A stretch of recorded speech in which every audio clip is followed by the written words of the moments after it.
Здравствуйте. Хотел поставить ролик про медицину, поставить ролик про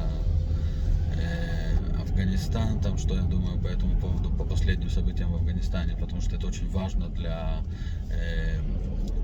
того, что происходит в мире в плане свободы и так далее.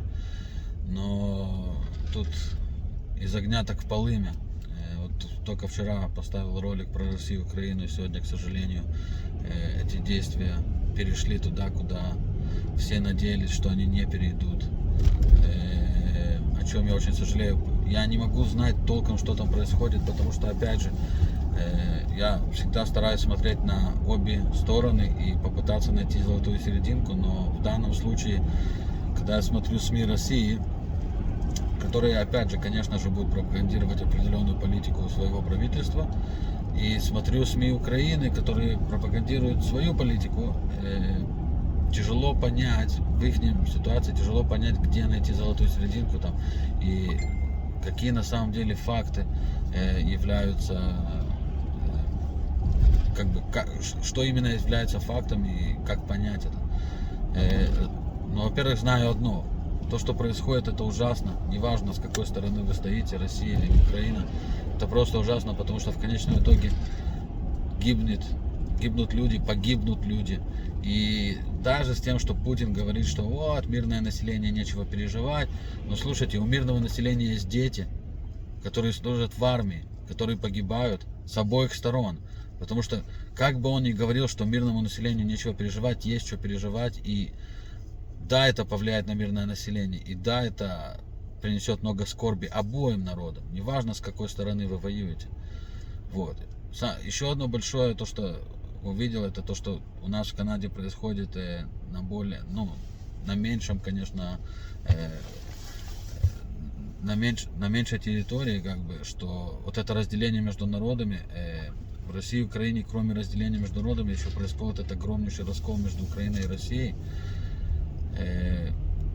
Кроме внутреннего разделения, есть вот это внешнее разделение, которое вообще очень обидно за это, потому что столько лет, столько столетий эти два народа идут вместе, бок о бок. И не просто соседи, это в какой-то момент был один народ. То, что потом там разделилось, то, что появились всякие другие идеи в плане того, опять же, расизма, нацизма и так далее, это не то. Но это был один народ, который, да, разделился в свое время по определенным причинам, тем или иным, и это не важно даже.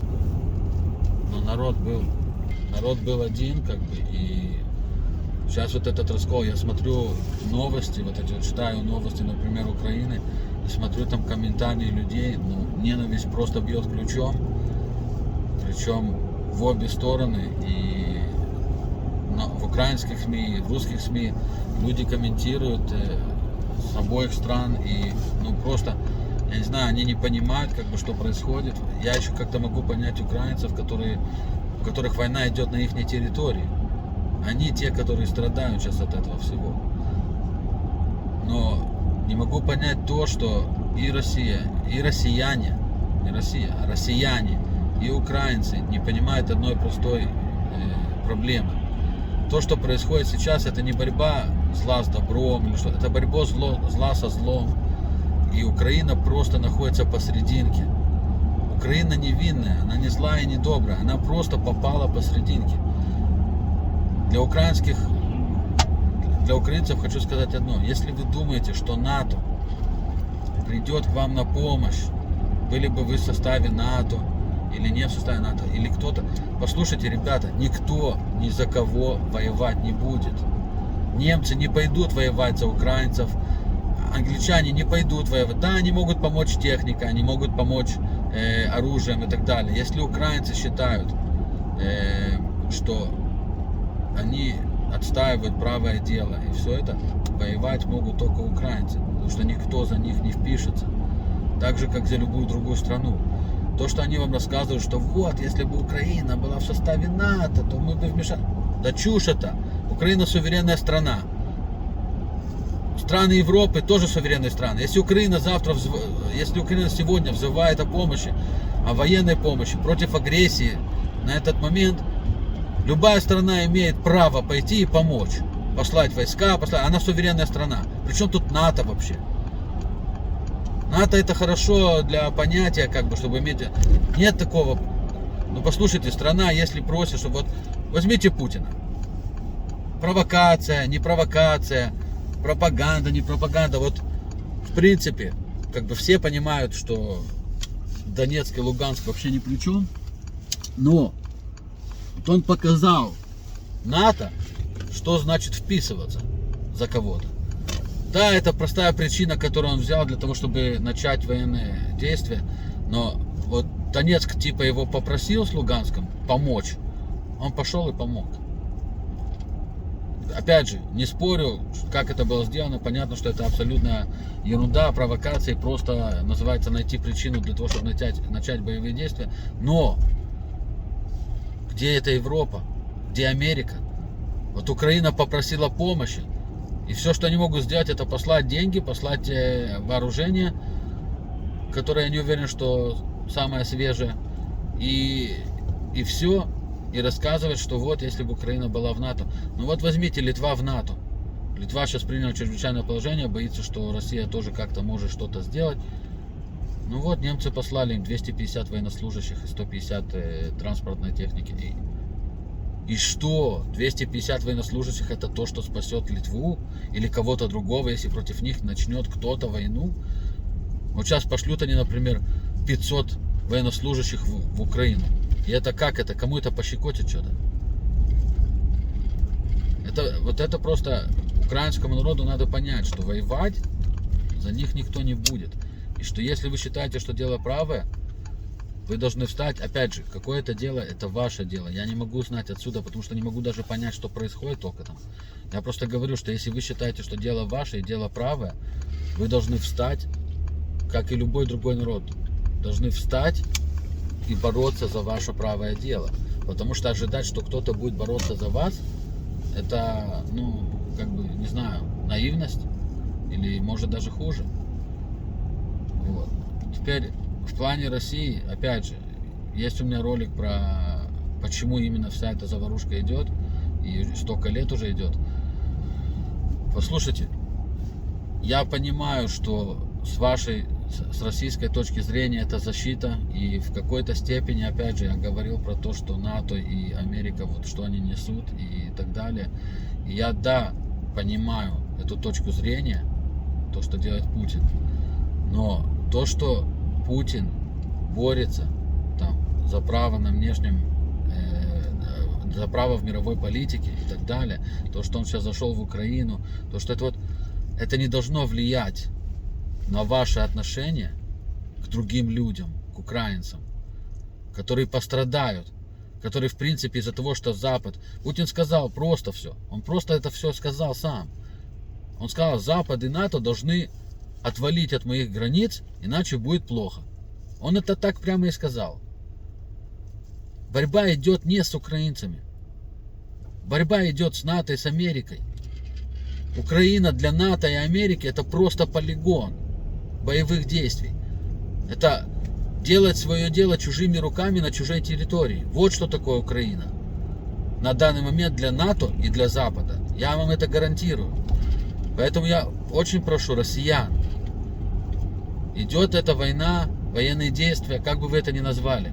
Это не означает, что вы должны ненавидеть украинский народ.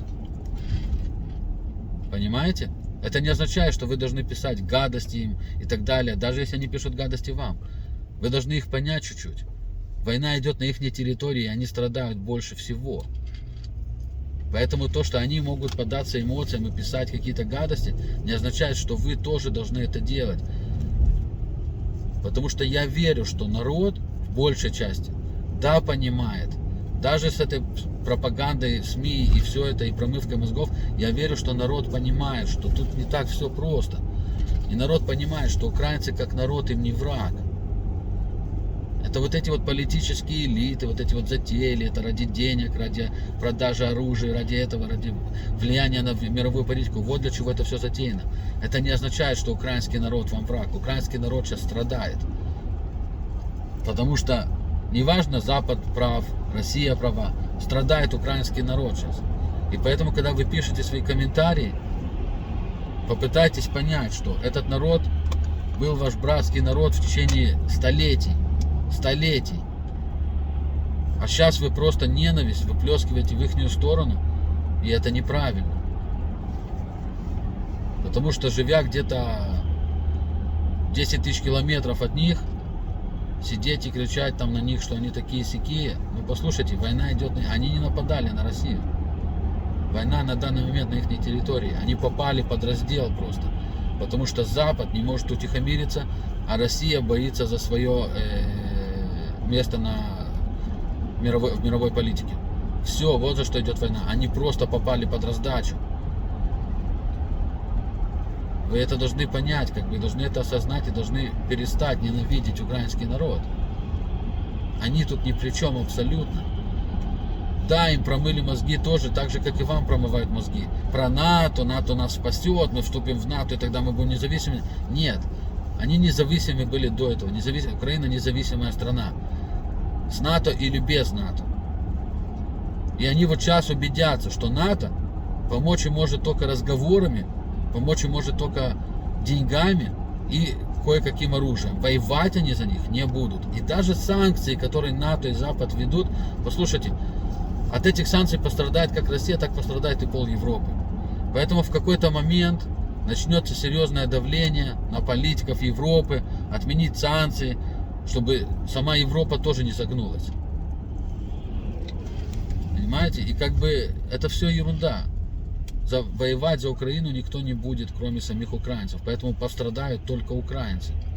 И русские, которые будут воевать на украинской земле, включая все, что связано с партизанской войной и так далее, плакать будут матеря всех, обоих народов, и русские, и украинцы. Эта война ненужная. Должны проснуться все.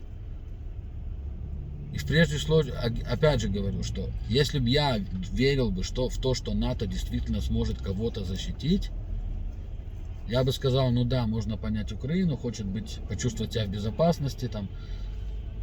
Но опять же, не нужна ваша земля России. Оставьте это уже. Никому не нужно. В этом Путин прав. Ему не надо захватывать. Он сейчас бомбит, опять же, не зная правды, более-менее, кроме как то, что говорят СМИ. И буду рад, вот есть твиттер в описании моего канала, и под роликом поставлю мой твиттер. Посылайте мне снимки с места событий, рассказы и так далее. Но я просто основываясь на то, что я вижу, удары происходят по военным объектам. Все, что Путин пытается сделать, это вернуть Украину может быть, на пару лет, на десяток назад в плане военном, и тогда отодвинуть как-то вот это вот вступление в НАТО и так далее. И поверьте мне, если бы Европа хотела Украину в НАТО, уже бы давно засунули ее в НАТО, неважно какого стандарта ее армия. Но не хотят они засовывать в НАТО. И Молдавию не хотят засовывать в НАТО. Они не хотят их засовывать в НАТО, потому что для них это полигон. А если засунуть в НАТО и не помочь, тогда уже поставится вопрос вообще под НАТО. Для чего она надо, если она не помогает. Но на сегодняшний день, опять же, поймите, даже не будучи частью НАТО, прося о помощи, по идее, НАТО может вам помочь. Законно абсолютно. Происходит агрессия, война на вашей территории. Вы подали запрос странам всего мира демократическим. Помогите нам, пожалуйста, нас мочат. Запросто могли бы помочь, если бы хотели бы. Понимаете, вон Америка влезла в Афганистан из-за терактов. И делала там, что хотела. В Ирак влезла и делала, что хотела. А тут в Украину она не может послать армию? Это почему? Украина, тем более, что в этом случае, там они шли освободить угнетенный народ, а тут они, тут это помочь стране целой, независимой стране. Так я не понимаю, в чем проблема Америки, например, послать армию. Проблема в том, что они не хотят. Ни НАТО, ни Америка, никто ничего не хочет посылать. Переслали они там 20 самолетов с Англии в Румынию, в аэропорт Румынии, на всякий случай. Что это поможет, эти 20 самолетов? Причем, опять же, в чем была проблема НАТО и Запада сказать: хорошо, товарищ Путин, мы гарантируем вам, что на земле Украины и Молдавии не будет ракетных установок и не будет ни защитных, ни нападающих. Ну, пожалуйста, гарантировали бы, я думаю, Путину было бы по барабану. Он бы сказал, ну хорошо, мне нормально.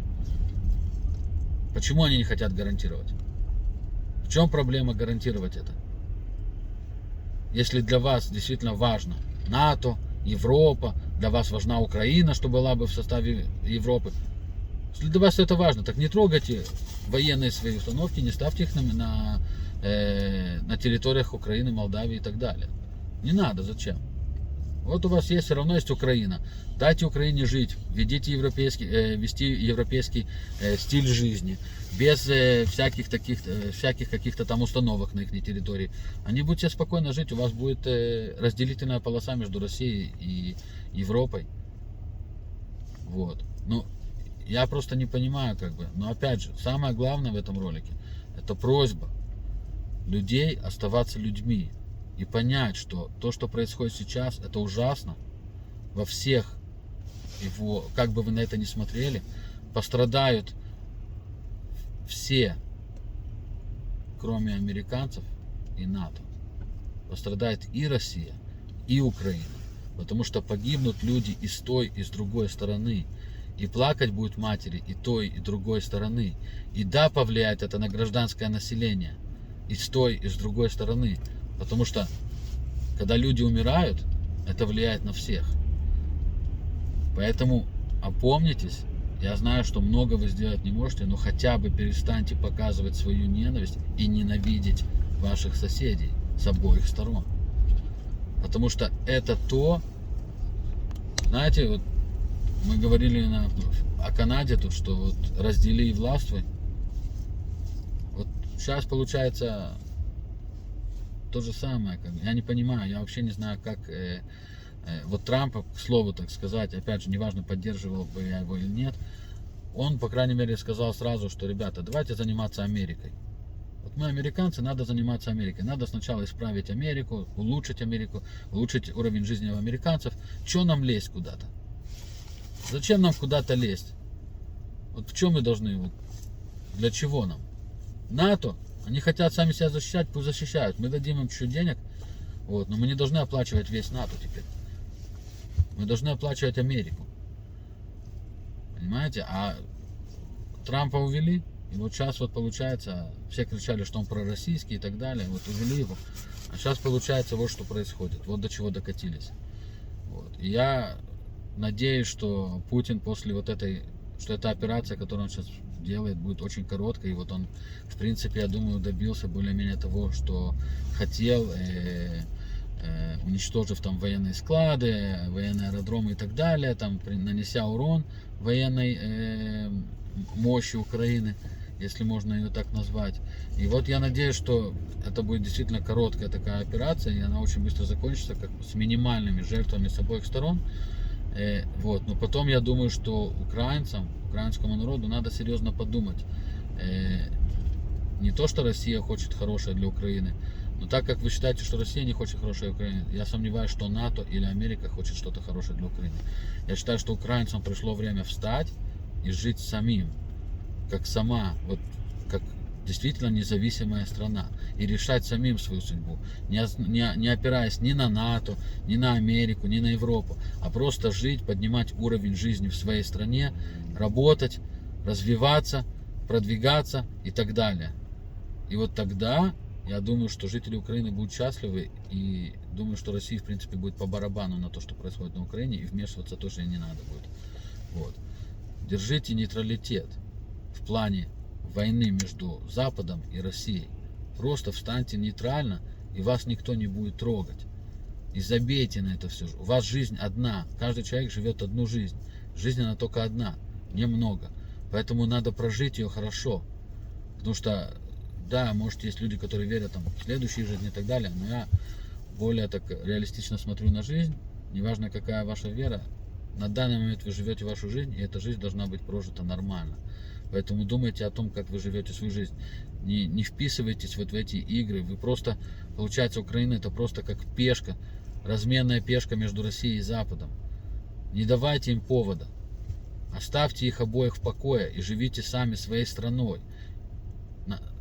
налаживайте вашу промышленность, вашу агрикультуру вашу, и живите, работайте, гуляйте, отдыхайте и радуйтесь жизни.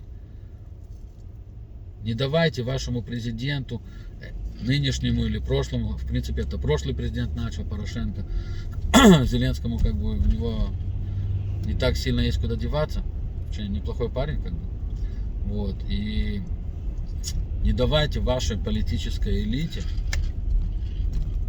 делать то, что негативно сказывается на вас. А Россия, опять же, россиянам, понимаю, почему Путин делает то, что делает. Хорошо ли это, плохо ли это, не мне судить. Вот, но прошу вас только об одном, как бы вы не можете повлиять. Там в России все понятно, там чистая диктатура, никто ни на что повлиять не может. Вы не можете повлиять. Но по крайней мере перестаньте вы ненавидеть и показывать вашу ненависть против украинского народа. И это тоже будет хорошее начало, потому что для того, чтобы получить легитимацию для любых военных операций, Путину надо чувствовать, что население его понимает и поддерживает. Не то, чтобы ему как бы это очень важно, но ему это важно, как бы, но не то, что это повлияет на его политику, но ему это все равно важно, как ни крути. Поэтому все СМИ пропагандируют в эту сторону, вот, а вы просто начните думать сами и как бы поймите, что к чему. Я думаю, что может быть, если он поймет, что не все люди России, не весь народ России поддерживает агрессию против украинского народа, именно против украинского народа, может быть, что-то изменится по-другому тоже. Не надо ненавидеть друг друга, потому что это простые люди, которые работают тяжело, чтобы прожить, чтобы есть, чтобы кормить. И они, получается, из-за вот этой вот всей политической элиты, из-за всей вот этой пропаганды и так далее, они, получается, ненавидят друг друга и только дают больше силы и больше власти диктатуре и вот этой политической элите и всей этой политической проблеме. Вот. Надеюсь, что, опять же, никого не обидел, никого не задел, сказал то, что думал, знаю, что могу вызвать негативную реакцию и с той, и с другой стороны от некоторых индивидуумов, но говорю то, что думаю, в этом и весь смысл моего канала. И насчет комментариев, пожалуйста, будьте аккуратны, потому что я видел, что кто-то там написал комментарий, хотя я как бы в извещениях увидел, что кто-то написал, но когда зашел к себе на канал, не могу найти этот комментарий, но вижу, что YouTube написал там, что надо соблюдать правила комментариев в YouTube, Я не знаю, почему он отменил, потому что то, что я видел, по крайней мере, вот этот маленький отрывок, просто было написано «Россия бомбит Украину», и я не знаю, почему YouTube его забанил, но, пожалуйста, старайтесь, вы же понимаете, цензура есть везде, старайтесь в своих комментариях,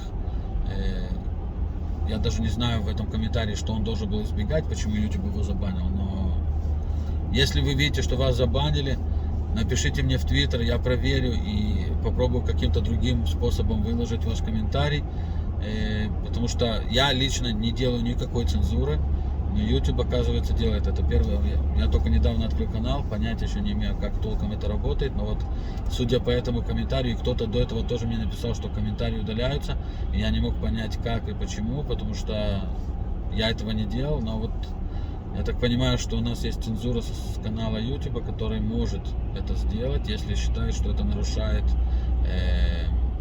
его правила и так далее. Поэтому, если вы видите, что ваш комментарий не появился на канале, но вы хотите донести до меня суть этого комментария, попробуйте через Twitter, вы можете там мне напрямую написать в Твиттере. Поставлю, опять же, и в описании этого ролика, и я поставил в описании канала свой юзер на Твиттере. Пишите, буду рад услышать. Мой твиттер, в принципе, не говорит ни о чем я говорю тут. Мой твиттер создан только для борьбы с канадской диктатурой. Я выставляю там статьи, я отвечаю там политикам и так далее. Все на английском языке. Но мы можем воспользоваться этим как тоже каналом связи. Если кому-то что-то важно мне написать или и так далее, пожалуйста, буду рад услышать. Ну, в общем-то, так вот уже ролик длинный, 25 минут. Не знаю, ли у кого-то хватит терпения дослушать до конца. Вот. Спасибо огромное, опять же, подписчикам. Спасибо огромное за комментарии. Очень приятно. И поддержка ваша приятна. И то, что переживаете за Канаду, даже не живя в Канаде, приятно. И как бы действительно считаю, что очень хорошо, что я создал этот канал, потому что это та отдушина, в которой мне приятно находиться среди всей этой политической борьбы. Вот так вот уходить в эту отдушину, слышать, видеть комментарии людей хороших и общаться вот даже вот таким путем. Спасибо еще раз. Счастливо.